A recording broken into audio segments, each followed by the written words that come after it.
Now, honestly, I'm not sure I could pull this one off, but I'm going to do the best I can to give you my thinking on this. Because this is not the Western world or the Western way of thinking about this. In my mind and in my heart, I see it. But in all honesty, I didn't grow up with it. Um, but I believe God is showing me a snapshot of the kingdom. Not how we've been taught in the Western world, where you earn $18 an hour, $180 an hour, $1,800 an hour.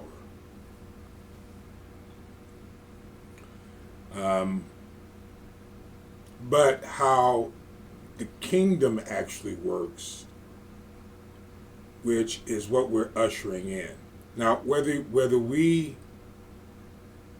understand that or not, the world system of operating never lasts. Democracy is new. The feudal system didn't last very long. These are all economic systems.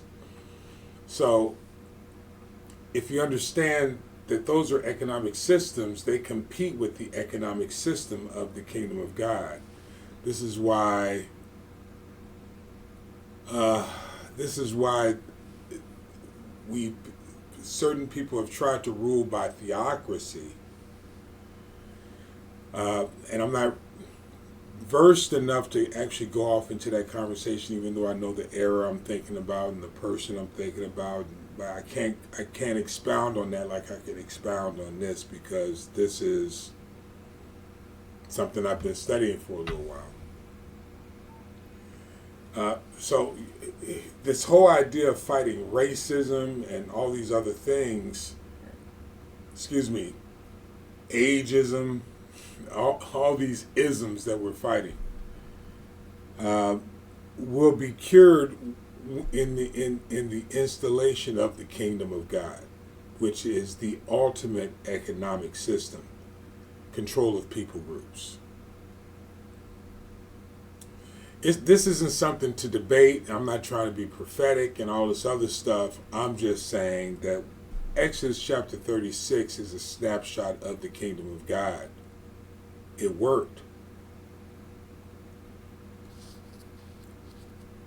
They were in a desert and it worked. Joseph pulled the Egyptians out of abject poverty and it worked.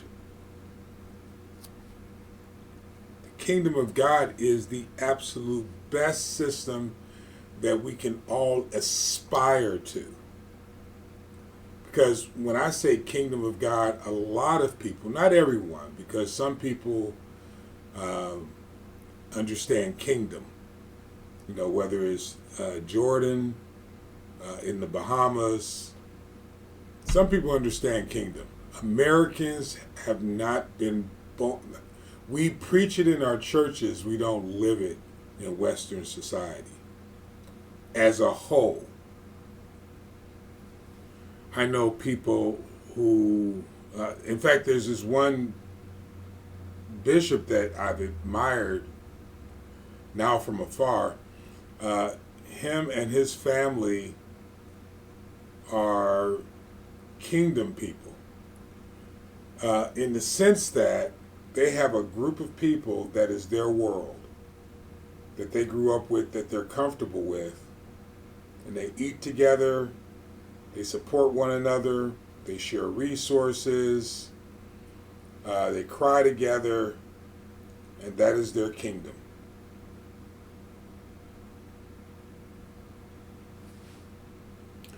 A lot of people understand kingdom, but they choose how large they would like their kingdoms to be. It's usually wrapped around a comfort zone. Now, they probably wouldn't call it kingdom, they would probably call it family. But it's kingdom. It's a kingdom system, and it works because that group lacks nothing. But when you get outside that group, you're really still just a visitor.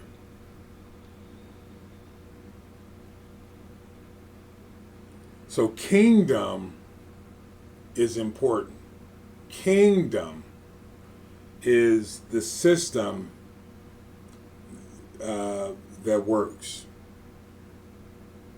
Exodus chapter 36. They wrought Bezalel and Aholiab. Aholiab.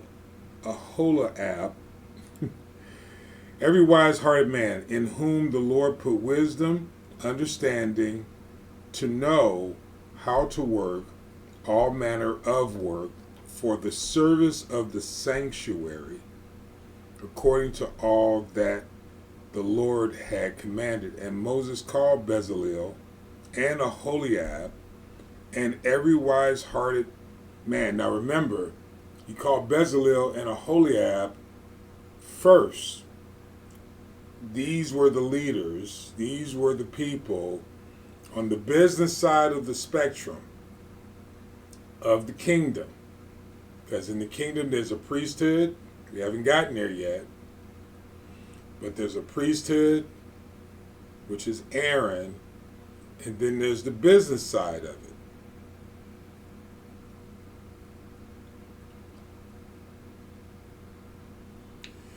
I almost want to go over to Acts, but I want to keep this in Exodus, because I want to go book by book.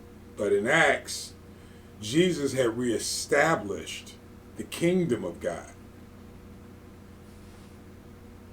because the Sadducees and the Sadducees and the Pharisees, Sadducees, that system of operating within the Greek Roman system was not the kingdom of God. In fact, the system we live in, the Western culture, was closely aligned with what the Pharisees and the Sadducees were at that time, in that who they chose and that sort of thing. But let me stay on point, because let me stay on point. And Moses called Bezalel and Aholiab. In verse 4, and all the wise men that wrought all the work of the sanctuary came, every man from his work which they made. And they spake unto Moses, saying, the people bring much more than enough for the service of the work, which the Lord commanded to make. And Moses gave command in verse 6, and they caused it to be proclaimed throughout the camp, saying, let neither man nor woman make any more work for the offering of the sanctuary. For the offering of the sanctuary. There were two different gifts, or offerings, if you will. One offering, perfect timing.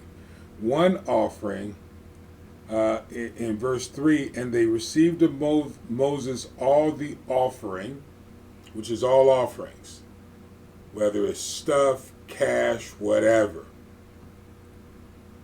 And then the other offerings were free will offerings. By the way, all of this was based on free will offerings.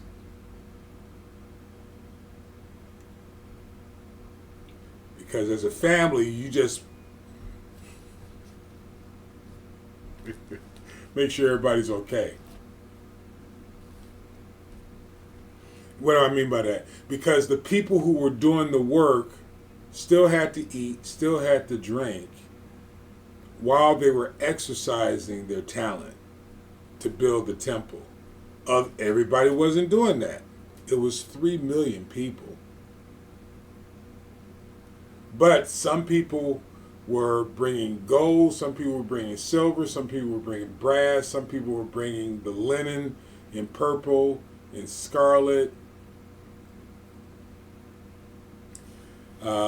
Their job was to craft the gold and the silver and the bronze into the works that they needed to be because they were skilled, and to create and do the and do the building of this mobile tabernacle.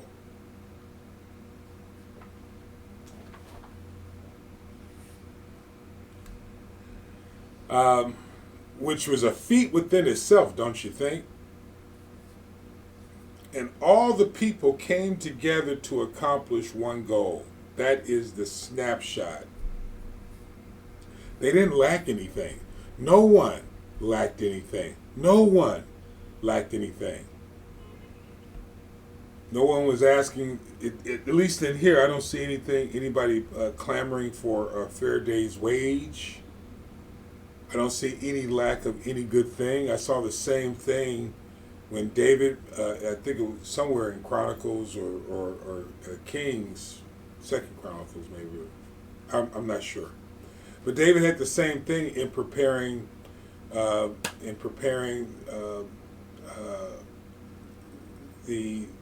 holy place for Solomon to build, but he was gathering all the resources from the people. And we think of that as charity. No, it's working together. It's a snapshot of how the kingdom operates for all people. We're all using each other. If you go outside of each other and don't use each other, then you're literally walking away from the kingdom of God's operation. I'm going to ask you to marinate on that for the kids and for my guys in Kenya. Pay attention, because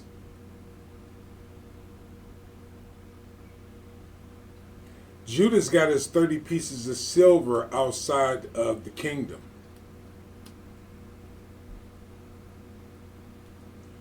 It's the ones that walk. It's the ones that walk away from you, even when they're receiving blessing. But you should think about the ones that walk away from you that receive nothing. See who was wrong on that wise.